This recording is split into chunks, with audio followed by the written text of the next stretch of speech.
Well, hi there, and welcome to the Transposition Podcast. My name is Brantley Vossler, and for this podcast, I am mainly interested in discussing church music, C.S. Lewis, and the meaning crisis. The name of this podcast comes from C.S. Lewis's sermon, which he preached by that name, Transposition, way back in 1944. And I chose this name for a few reasons. For one, it's a music metaphor, but it's also this sermon has really become a helpful way of framing and understanding a fairly vast set of questions I have about the way that reality unfolds, about the way that faith unfolds. And so just to give you a very quick flyover of what is in this sermon that Lewis preached, he asks us to consider the way in which a piece of music meant for an orchestra might be transposed down to a piano. When that happens, it's recognizably the same piece, but it's in another dimension. The flutes are in the original score, that they're now represented in a particular place on the piano, and so on. And so, I think this relates profoundly to actually what we see in the Lord's Prayer. We pray, "Thy will be done on earth as it is in heaven," and so would heavenly realities be transposed down to earth? Is in a sense what that prayer is saying. And so, I also just wanted to mention quickly that there's really high stakes here. And so, while I really don't consider myself much to be a serious culture warrior or pundit, my friends will know that, I do take seriously spiritual warfare. And so something I want to join the fight just in particular is helping people have eyes to see the ways in which the kingdom of heaven breaks through. It is so hopeful to be able to see that. Sometimes I'll call those foretastes, things that we can actually see here today on earth, but it is the kingdom of heaven. But again, there's high stakes. So this is just a short quote from Lewis's Transposition sermon, but this is what he says. He says, "As long as this deliberate refusal to understand things from above, even where such understanding is possible, continues, it is idle to talk of any final victory over materialism. The critique of every experience from below, the voluntary ignoring of meaning and concentration on fact will always have the same plausibility. There will always be evidence, and every month fresh evidence, to show that religion is only psychological, justice only self-protection, politics only economics, love only lust, and thought itself only cerebral biochemistry." And so again, that is really that meaning crisis bit I'm interested in discussing with people, and there really is a much more hopeful way. And so thank you again for visiting, and join me in praying this prayer. Lord, thy will be done on earth as it is in heaven. Amen. Well, hello everybody. I have Drew Minaker with me, and this is the first. This is a first episode of the what I think will be called the Transposition Podcast. The Transposition. It's certainly not a show. It's just going to be talking, but yeah, I am just so honored to get to talk to Drew. We have spoken how many times now, Drew? We've publicly Two maybe or three. two, yep, and then we've just FaceTimed Yeah. a couple times. Drew's on the other side of the world from me. Drew is a music educator, and we've just had some great dialogues about what is music? That's a question Drew's interested in, and church music and meaning. Sometimes we've thrown out the meaning crisis. Some of you will know what that what that means and what that's about. Some of you will not, and maybe we'll get into that a little bit today. Mm. But yeah, for my friends, probably for my mom watching this, um, there'll be some inside baseball to some extent, and we'll try to fill you in as we go. But yeah, I'm so looking forward to introducing you all, whoever's watching this, to Drew, especially if you've never met him. Some of you probably will have already heard his thoughts, and he'll be able to expand on those some as well. But yeah, Drew, how are you today? I'm doing good. Great to be here. As you said, Um, it's the other side of the world, so evening over here. yeah. So first, would you mind just introducing yourself a little bit, especially as it relates to, yeah, what we might talk about today? Yeah, so I'm a music educator, as you said. I teach band in an international American school, and this is my 11th year as a music teacher. And I became interested in exploring music on more of a conceptual level, spiritual level, and even sociological level, just on a bigger level of thinking when I started traveling the world, and at the same time when I began my master's of arts in ethnomusicology program. And so, with my exposure to different cultures and reading scholarly essays and research on all these different music traditions, it really started opening up my mind to all sorts of different possibilities that exist outside the musical system that we're used to in America and the West. And yeah, at the same time, I follow a lot of the same people that you do online, between Jonathan Peugeot and Paul Vanderklay and Jordan Peterson, and folks of that ilk. And so was able to connect with a lot of like-minded people online, and I started, tweeting things out, and people started tweeting back, and people seem to be kind of interested in what I've been saying about music and what it means and what it is. So, for the last several years, I've been tinkering with writing. I have a long form written project called Musica, Apologia that I'm right now I'm exploring what is music, and taking it all the way back to the Greeks, who originated the term music, and yeah, exploring what have we lost along the way Mm. in the modern times, and you know how can we recover some of those meanings that have been sort of buried in the Mm. sands of time. So Totally.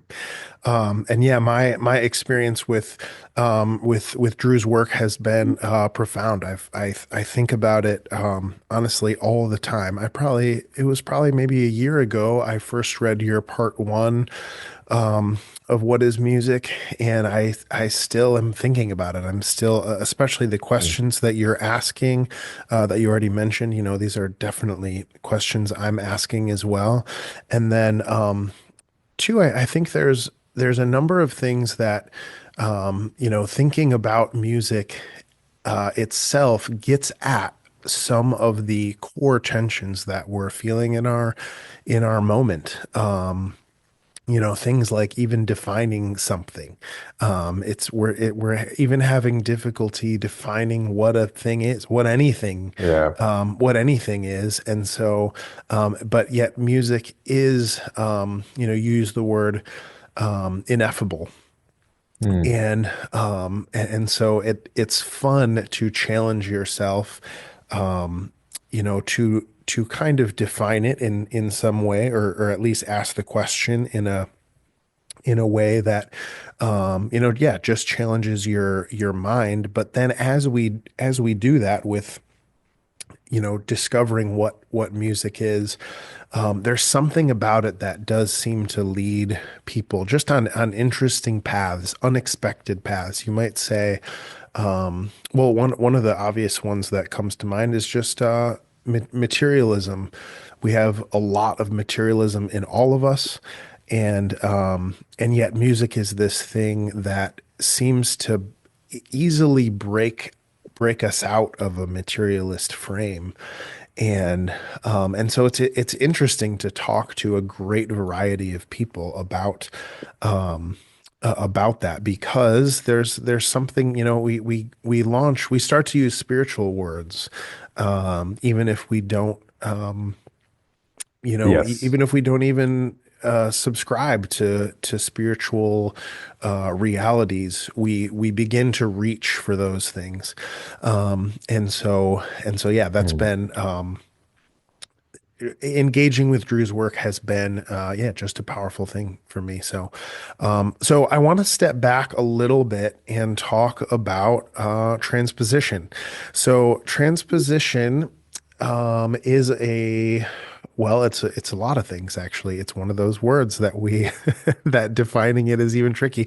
But the reason that I'm calling this the transposition podcast is really in reference to this C.S. Lewis sermon called Transposition. And Drew, you've read that sermon in the last month or so, or Yeah. Yeah. okay. Yeah. So it's a bit fresh on your mind. It's one of these. Lewis is actually also, he's reaching for a word. He's trying to get at something that is a little bit ineffable. He's landing at a yeah, he's using this musical term, and then he describes, in part, he describes a symphony being a symphonic piece, an orchestral piece being dumbed down. I guess, yeah, that's an appropriate way of describing it, but being reduced in some way to a piano piece. And so, he mentions, I think, the flute parts.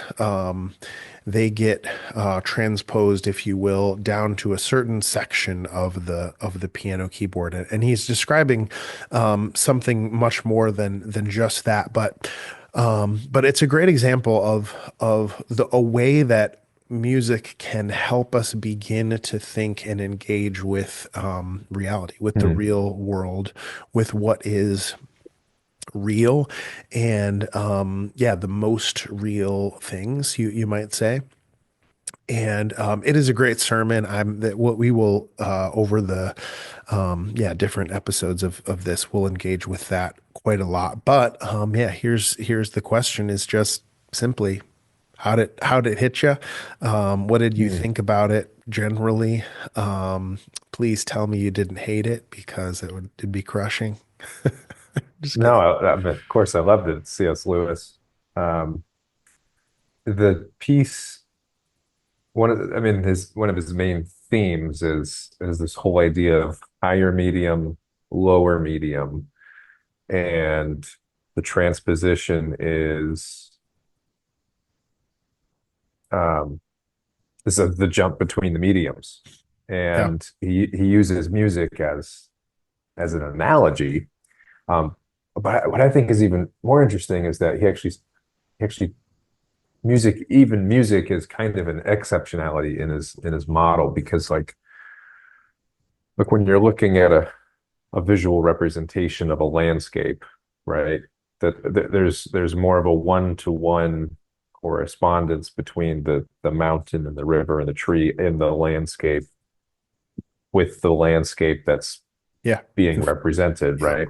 Yep. Um, and so the higher medium and the lower medium, right? If we use that vertical description, the lower medium would be this painted canvas, right? And the higher medium would be the visual experience of seeing this beautiful, you know, Yeah.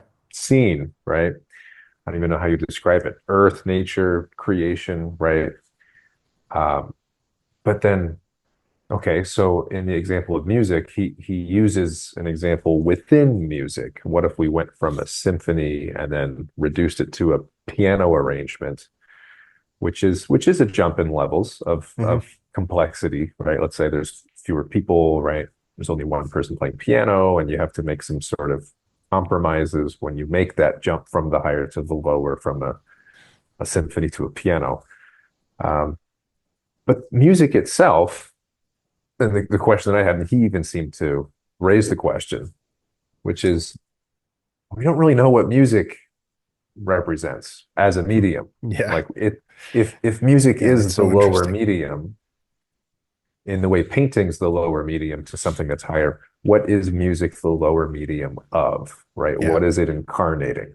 And well, that's what I've been exploring and trying to think about for a long time now. So Yeah.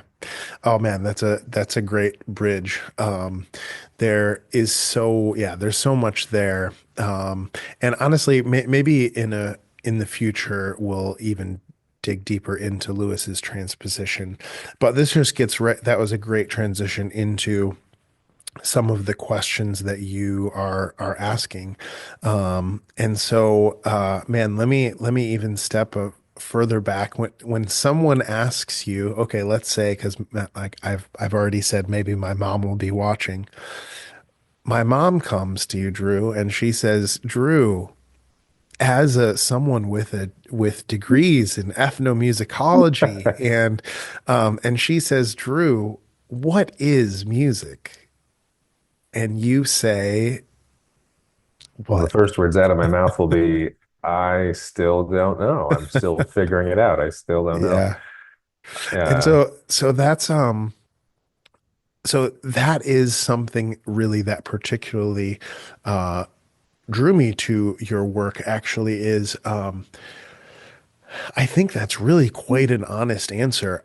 And it's one, experts today in all fields.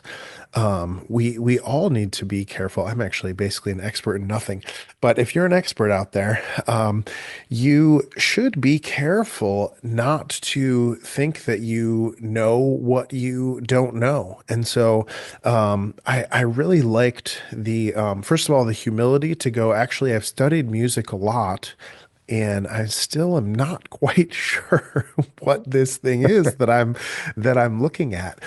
So one, I liked the humility, but two, it also seems like an adventure, a type of adventure that you could Mm. be set out on to explore Yeah. for quite some time. And so Yeah. I know in your work writing, it seems like you're on that adventure, challenging yourself to carefully, in some ways, define what music is to the extent that it can be, but also being careful to say, actually, there's something else that is going on here that I am not able to articulate.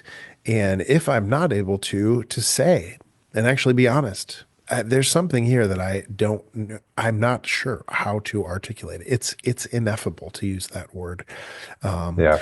again. And so that's an adventure that I would love to just go on. I want to Yeah. sit around and ask what is music. And then when we run up to something that we don't know, it's like we can say, wow, it's amazing that there's even more to this.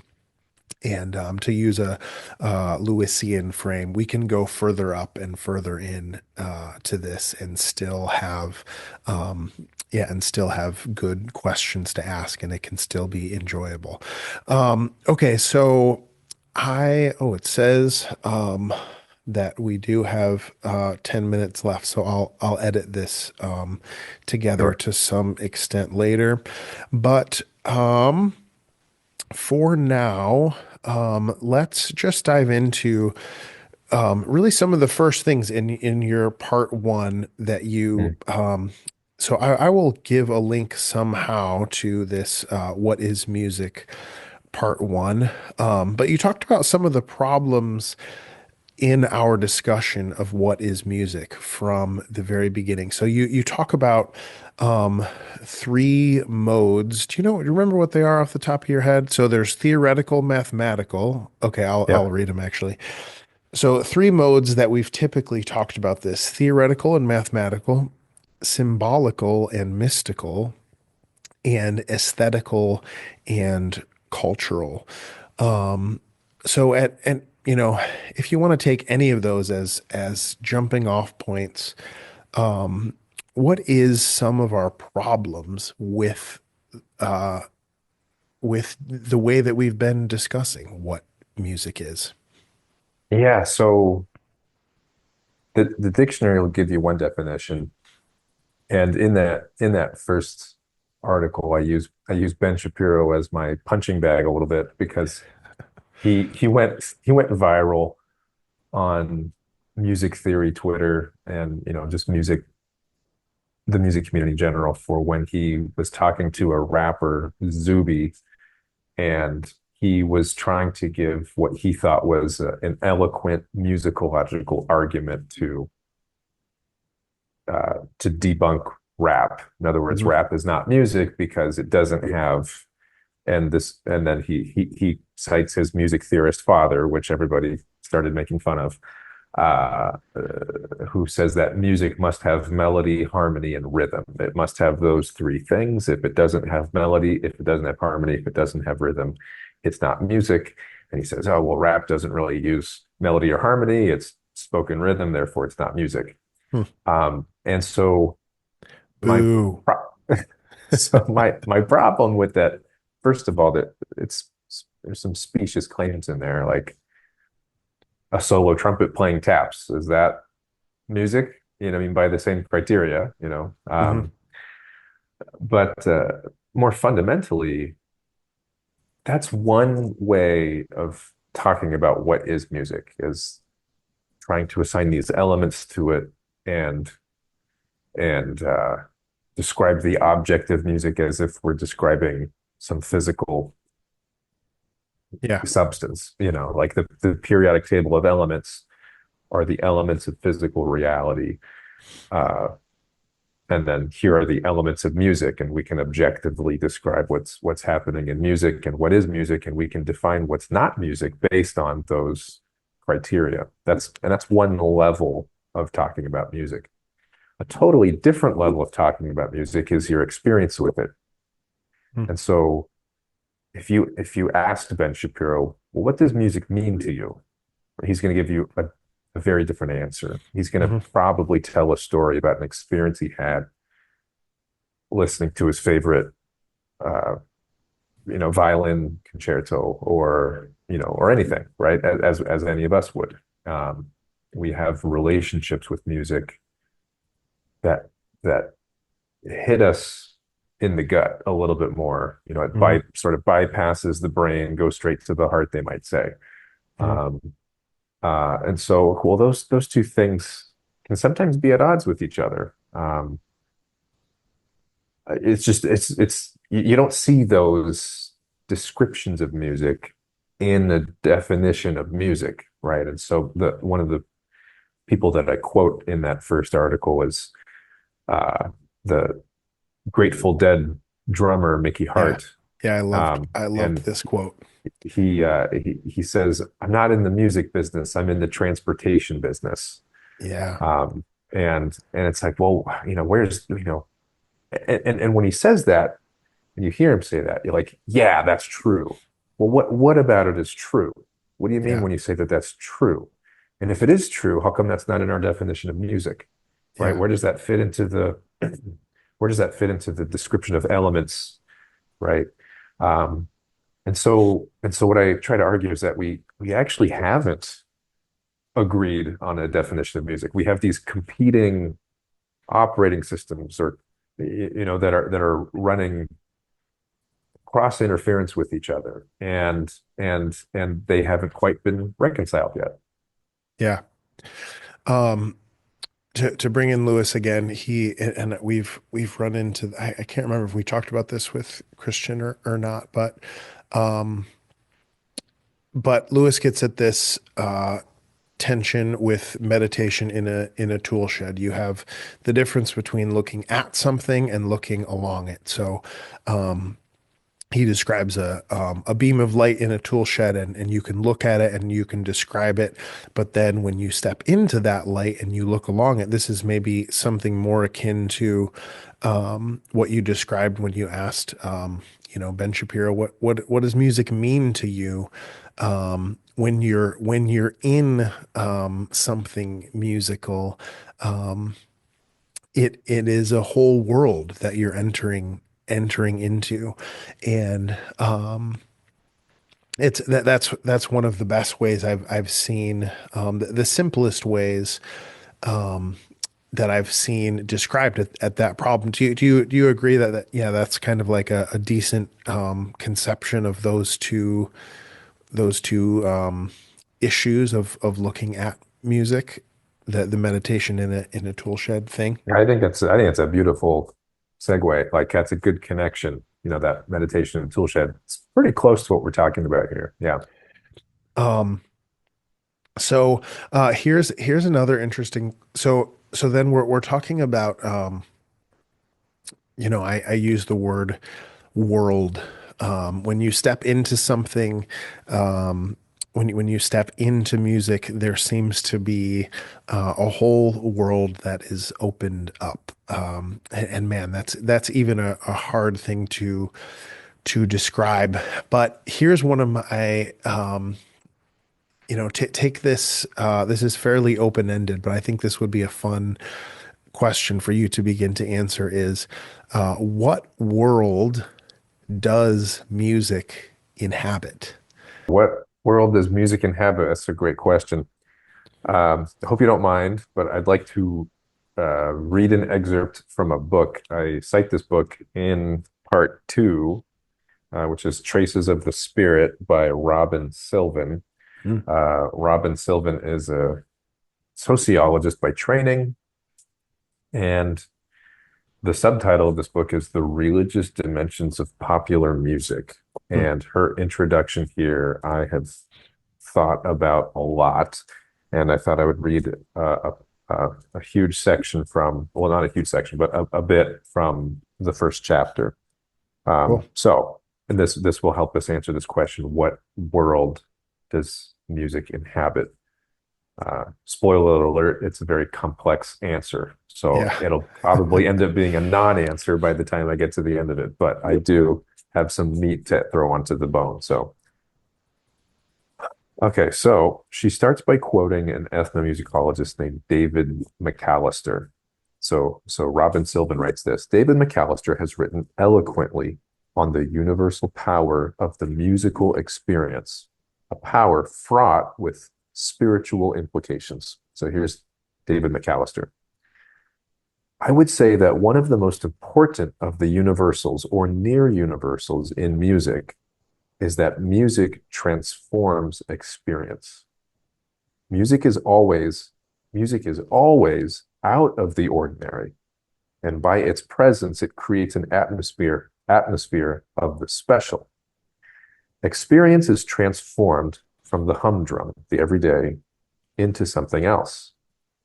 Music may heighten excitement or it may soothe tensions, but in either case, it takes one away into another state of being. There are many of these musical states of being. In all the ways it is used, it seems to heighten experience. You might even say it is an actualization of the mystical experience for everybody. We are not all practicing mystics, and most of us do not experience God easily. But when we hear music, something like that is happening to us. We are lifted out of ourselves. And then it returns to Robin Silvin's voice here. Thus, music and religion are closely linked from either side of the equation. There are important musical dimensions to religion, and there are important religious dimensions to music. And then she introduces what's coming next. So she says, in this chapter, I will examine why this is so and sketch out in detail some of the intricacies and complexities of this connection. My basic working premise, stated briefly in this introduction, is that music functions simultaneously at many different levels. Here are the levels: physiological, psychological, sociocultural, semiological, which means like symbolism, virtual, ritual, and spiritual. And music integrates all these levels synergistically into a coherent whole greater than the sum of its parts, a unified field that can be directly accessed and powerfully experienced. Because of this, it is the vehicle par excellence for a complex, multidimensional phenomenon like religion, which also functions at all these different levels and seeks integrated expression. And then she goes in and explains all of the levels. But so to return to your question, what world does music inhabit? Well, I think these are really good levels to start talking about. Number one, the physiological level. Music is sound waves. It's embodied. It's in the body. Your skull vibrates. Your bone structure vibrates when you speak and when you sing. We have membrane. We stretch, hide skin over. We stretch it over wood and we create a drum. Right. It's very visceral, material, physical. Hmm. And so it occurs at the physiological level. That's the phenomena that we're experiencing is sound, right? But the next level is what she calls the next level psychological. Okay, the Hmm. psychological level that involves memory, that involves emotions. Hmm. So when I hear a song that I've known since childhood, there's an instant psychological dimension to that. Like I'm transported to the emotions that I experienced when I first heard the song or when I was first learning the song and developing that relationship with those sounds, right? That's an example of the psychological level. And then on the next level down, she calls the sociocultural level, which is a little bit more outside ourselves. That's the fact that music has a context. It has a who, a what, a when, and a where, right? There's a time and a place for all music.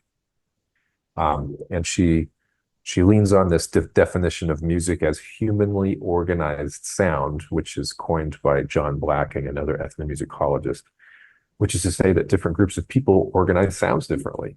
And so music varies by genre, music varies by style, right? This is that sociocultural level. And music is done with other people at different events for different reasons. You have music for weddings, music for funerals, music for parties, music for state events, music for gatherings. There's all sorts of just different contexts, and that shapes the sound.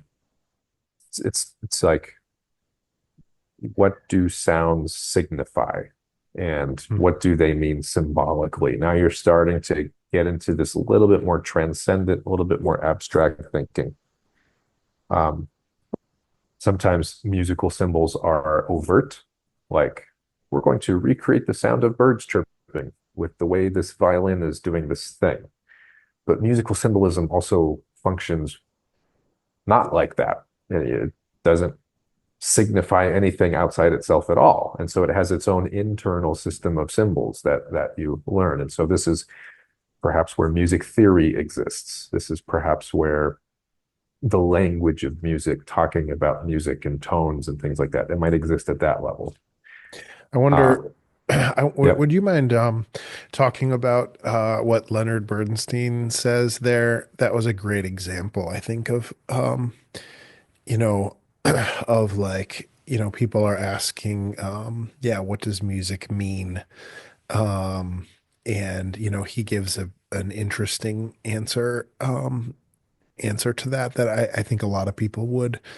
Yeah, Yeah. the way that he answered that was, I think a lot of people would resonate with it, but it brings up, like you said, kind of even more problems. But yeah, would you mind just rehashing that a little bit? Yeah, I had a lot of fun writing about that. That was in part in my second article.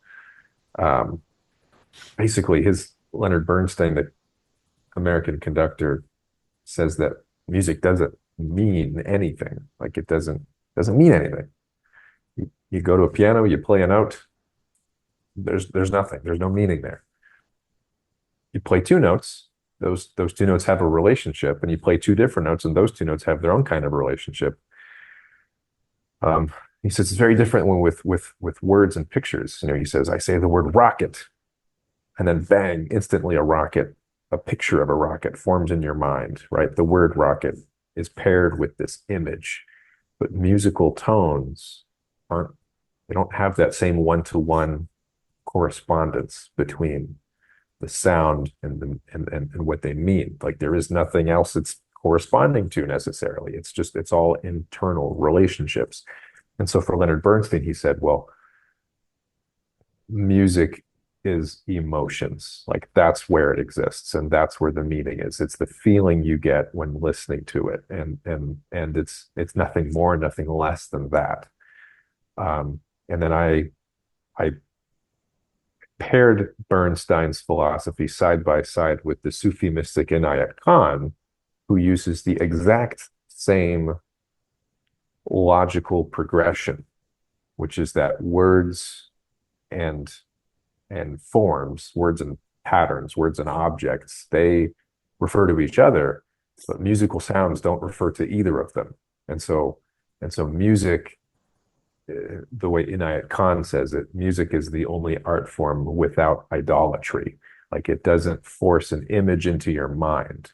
And so it's the only art form that is like closest to an ontology of the God who is ineffable. Like if there is no object and word that perfectly describes God, then music is the art form that's closest to that ineffability.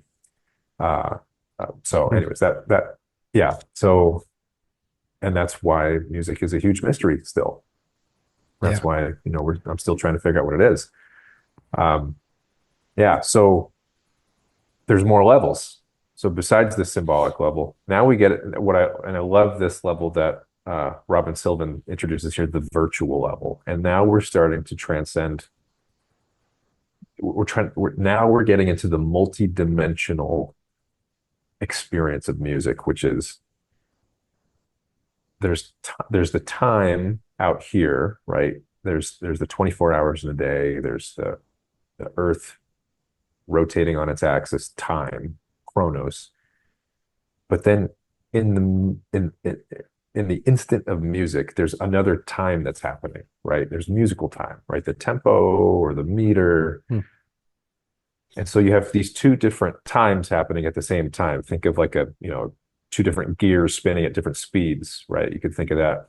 And so she calls this phenomenon the virtual level. Like it's like if you think of a VR, virtual reality, it's a reality that's apart from reality, but it exists simultaneously, right? Like when you get into the flow state playing a video game, for example, like these are two, like you are in your body in reality, but then there's this other reality that you're absorbed in. And so music creates that virtual reality. It creates that time apart from time, right? And so now you're straddling different levels of consciousness, and you're starting to segue at this virtual level.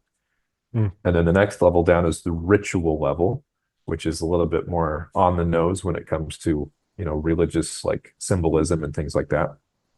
And then finally, she ends it with the spiritual level, which is, however she defines that. But I would take that to mean,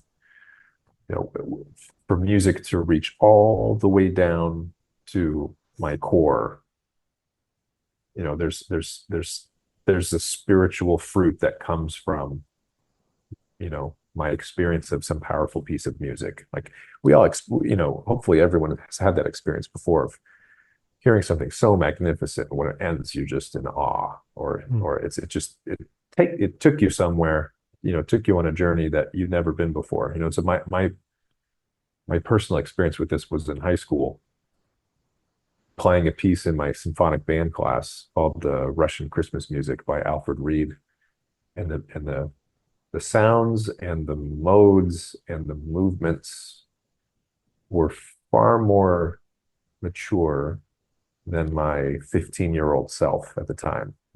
Right? As a 15-year-old, you have such limited life experiences.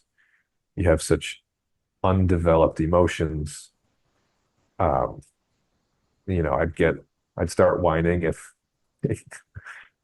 someone took away my video game console or whatever, you know what I mean? But through that piece of music and learning it, like I was able to touch emotions and intuit them beyond my life experience, right? Yeah. It was just at a level that was deeper and more profound and more aged than I could have accessed on my own without the aid of the music. So,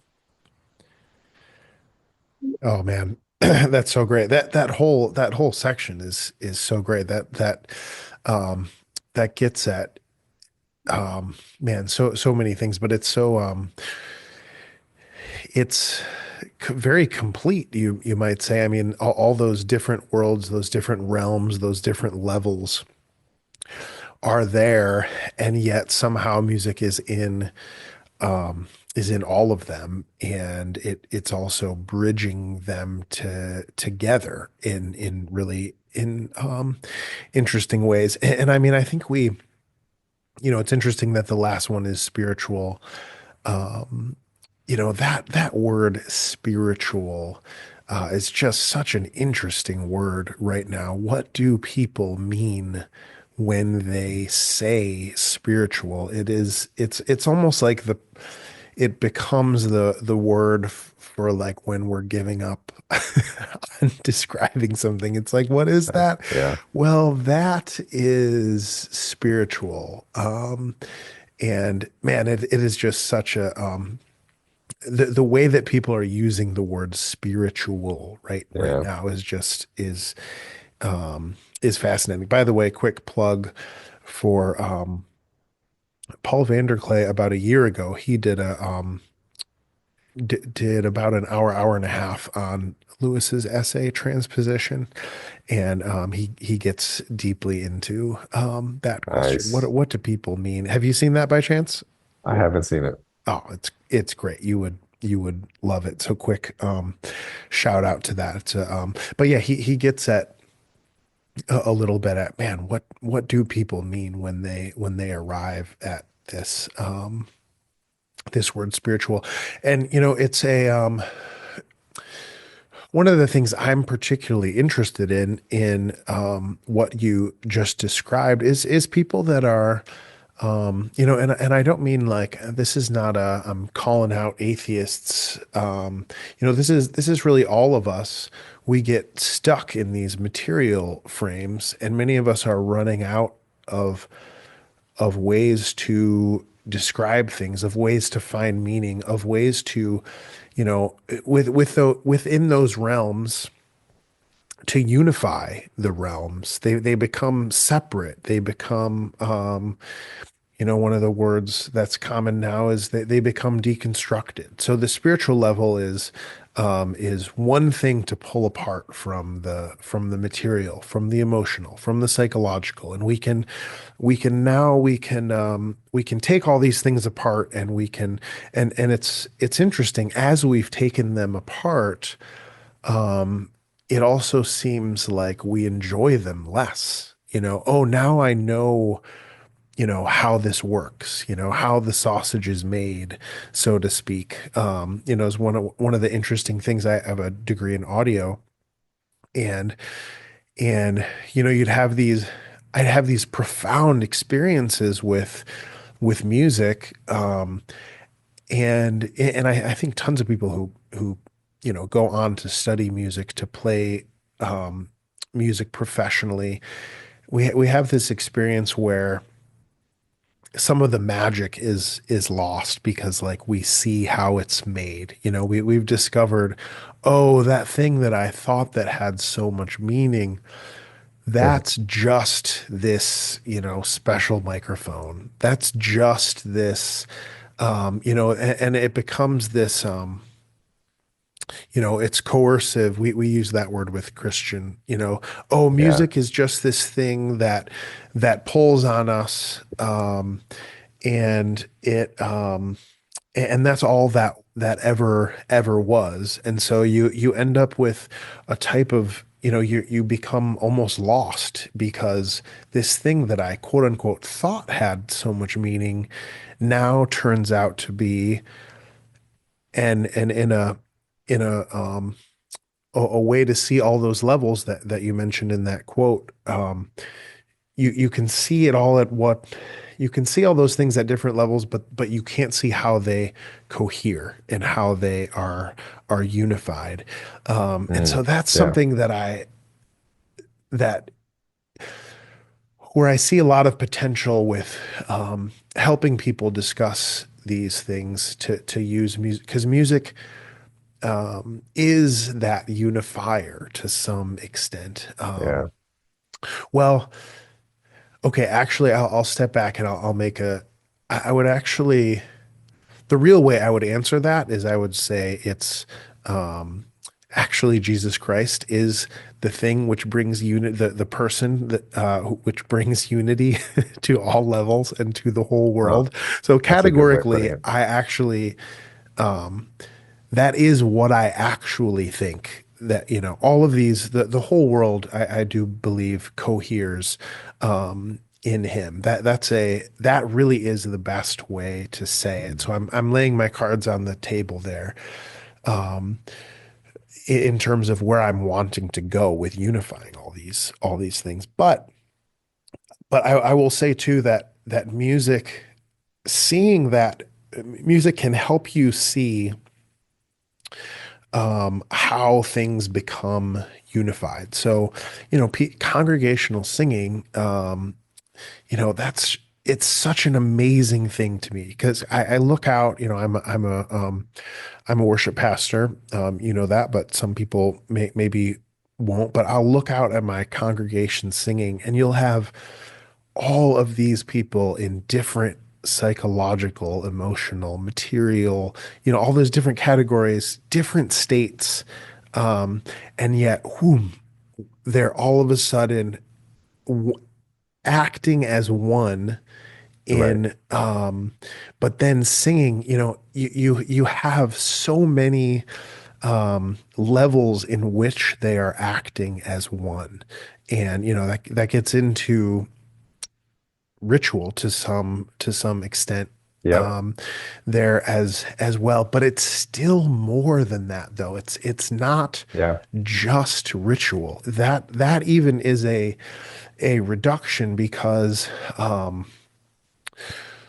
well, when you see it working powerfully, when you see a person who's dealing with a sickness sing something unbelievably hopeful right next to, someone who's maybe having a great day, and you see those people acting as one, Mm. man, ritual becomes like, okay, yes, they're bound in ritual, but man, that seems like a reduction to say it's just ritual because wow, what an amazing thing that these two people are being brought together in this moment of worship.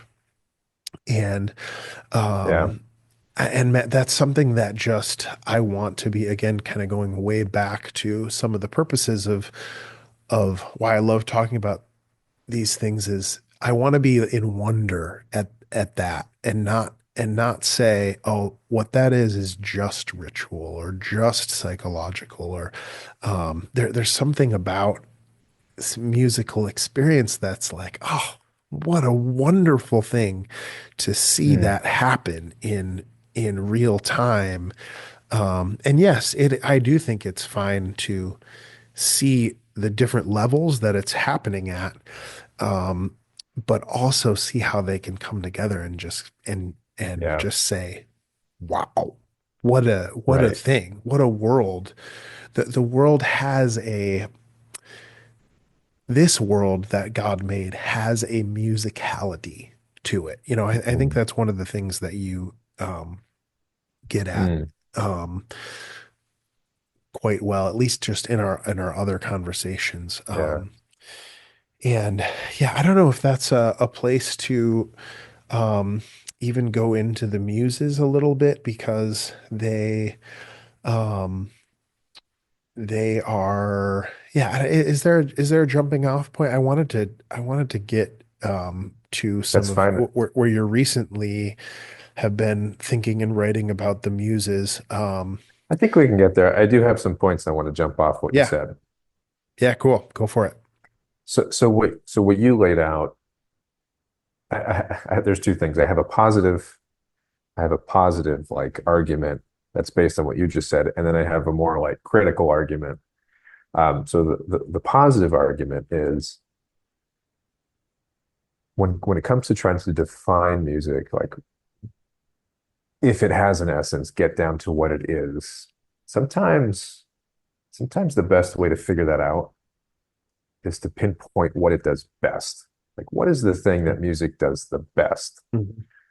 Or another way of saying it is, what are some things where music is so indispensable that if you took the music out, the whole thing falls apart, Yeah. right? Some movies, for example, like if it had no soundtrack, so many movies would just fall apart, right? Yeah. It's constructed with the music in mind. Um, but I think your description of the congregational singing, right? We all have our silo experiences with music, right? We have our Spotify's and we have our Apple Music and we put on our soundtracks and our curated playlist and we have this one-to-one, it's me and the music, right? Mhm. Um, I'm thinking of that meme. It's that anime girl who's crying and she says, "Thank you for changing my life." And then on the other side, it's music notes and it says, "I'm literally just wiggly air," you know. Um, so we all have our personal private experiences with music, but what you just described about the congregation, about the bodies being entrained together to a sense of the common beat, singing in intonations that in a common key with a common tonic, and then in the Western tradition, splitting into three, 4-part harmonies, that is doing something revelatory. That is, in some sense, a truer music than the private playlist. Like in some sense, Yeah. it's doing more of what music is meant to be doing. Yep. Okay, so now my critical argument, going back to the atheist for a second, I've told this story a few times. I've had friends who are non-believers, let's say agnostics, um, and whenever I talk to them about faith, it usually ends at the same new atheist kinds of talking points, just about how irrational belief is, and I just can't get into the miracles, and um, religious people are so anti-science and anti-intellectual, da da da da, blah blah blah blah. But then these same friends of mine were in a rock band, and I saw them play one time, and I mean they like took off their t-shirts and they were just rocking out and just embodying the spirit of heavy metal, and like they were seriously operating at the virtual level, at the ritual level, at the spiritual level, at the symbolic level. Like they were operating at all those levels as this Yeah. unified field, Yep. doing the things that religion does. Like they are embodying all the same maneuvers and mannerisms. And and even if you ask them about it, they'll willingly say, "Yeah, when I go to a concert, I do feel this spiritual experience." Like they'll say that freely, like they'll admit it, Yep. you know. Yeah. Um, It's like and that. The that's where the word spiritual starts to come out. Like yeah, if you press into what that is, it seems like that's one of the times where like we run out and we say, yeah, okay, this is spiritual. Um, and like it seems most common there, like right at that point when yeah, a concert is just such a good example. Um, anyway, I don't mean to stop you, um, but yeah, I just wanted to point that out. Like that's one of the places where all of a sudden we go and spiritual, and I, that's I just, think it's it's just in interesting. well, I think it's in another C.S. Lewis. I think it's in his Life in an Atomic Age uh, essay where It's a banger. he talk he talks about that's a good one, where he talks about someone who's truly committed to a scientific worldview, like whenever they have some brush with ineffable beauty, they have to remind themselves that it's a lie. Like Mm. they have to tell themselves and convince themselves and keep on convincing themselves that this music actually is nonsense and it means nothing. That when falling in love, that's all just neurochemicals. Mhm. Like they have to get outside themselves and tell themselves, oh no, it's not real, right? And anyway, so I think there's when it comes to a musica apologia, when it comes to the the the music in the service of apologetics, let's say, right? I think those two arguments that we just talked about, the positive argument of what does music do best, perhaps that says something about its nature and its origin. And then on the other hand, music is a de facto, it's like Robin Silvin said, on either end you access the other, right? Through Mm. religion you get to music, and through music you get to religion. It's this two-way revolving door kind of thing. I think both of those are really interesting for the apologetic project, let's say. Yeah.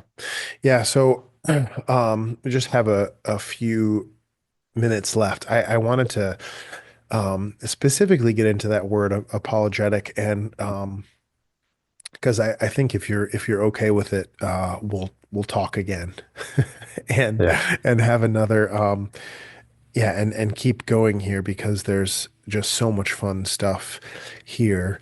But let's maybe even in the future if we could make some promises, or if and maybe even point to your work a little bit, like some of the goals, why you even named it that, Musica Hmm. Apologia.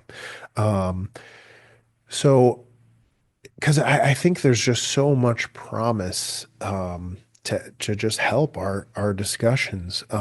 So maybe a simple way to ask it is, how could you see more discussion about music, about what music is, fitting into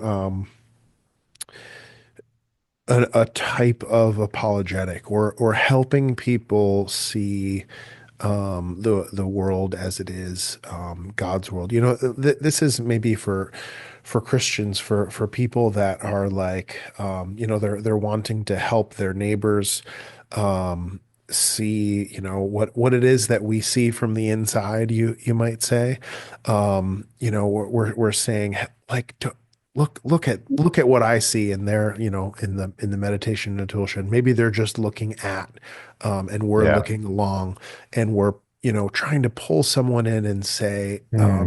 so yeah, how would you answer that? How can your average person, maybe we'll frame it that way, um or now this question's getting too big and too long, but how could you see music being used in an apologetic mode, you might say? Well, it's not going to be a college campus argument. I'm not just going to march onto Berkeley's campus and then get my bullhorn Hmm. and then just start talking about music. It doesn't function. It doesn't operate that level. I think it's a long form argument. Uh, all apologetics is looking at. Yeah. That's Yep. just where it operates. That's the Right. mode, and Right. that's how I'm writing. I'm writing a looking at Yep. mode. Yep. Um, and I think that's where it lives. That's the nature of it. I'm trying to translate this meaning and this experience in a mode that an outsider could also try to come in, right? And okay, so to try to answer your question quickly, I think you have to help people see the world mystically and see themselves mystically and see music mystically. This gets into the cultural apologetics project of uh, first you need to generate the desire, like the desire that this is true. And Hmm. and the way that you cultivate desire is truth, goodness, and beauty. Um, and music is all those things. And everybody agrees that music is all those things, and nobody argues otherwise. Even Yeah. if they could say it's just neurotransmitters in my brain, they won't. Hmm. Um, and so it's like this firewall, this music thing. Like music, as Robin Silvin says in her book, music, like that's where secular Western culture for a time remigrated its spiritual impulse. It just went all into the music in Yeah. the 60s and the 70s and the 80s. You've said Um, you said really, really quick, you said this so succinctly somewhere else, but use the word reenchantment, such a buzzword, but um, you've kind of knocked Charles Taylor and said, we're not disenchanted. I don't think you really knocked him, but yeah, yeah, you know what I mean? Do you remember yeah, maybe yeah, you yeah. tweeted this at some I point? think I said, we have never been disenchanted. Like we've always been enchanted. We've just relocated where the enchantment is, right? Is, yeah, and Um, it's been in music. That's yeah. essentially And what now you I think we're out of that era. interesting.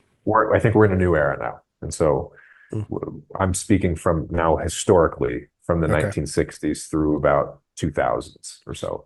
I think in the 2010s things begin to shift politically, and then now things are more emerging in this sort of post-secular, this AI, this post-truth sort of era where, and music doesn't mean the same things. Like the music industry doesn't occupy the same salience landscape it used to.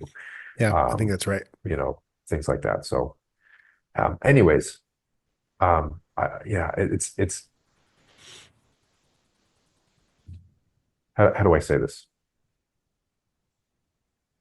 If I can help somebody truly understand what music is, then that person and I will both agree that its origin is God. Hmm. That, and it's a response to God. Like that's ultimately where it's going to end up, right? And so there's a lot of layers to the onion, Yep. and part of that is just helping people sort of see.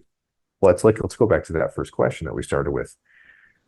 If a painting is the lower medium of the physical reality, which is the higher medium, right? Then music is the lower medium of what exactly, Hmm. right? And so that's a good question. Yeah. Relationships, hierarchies, patterns within patterns. Where does that take you, right? And well, where's the reality of that? Now you have to open your eyes and see things that you've never seen before. And so there has to be this click that happens, this desire to see things that you can't immediately see. And Yep. music is a beautiful image of that, and so it And it points to ineffability.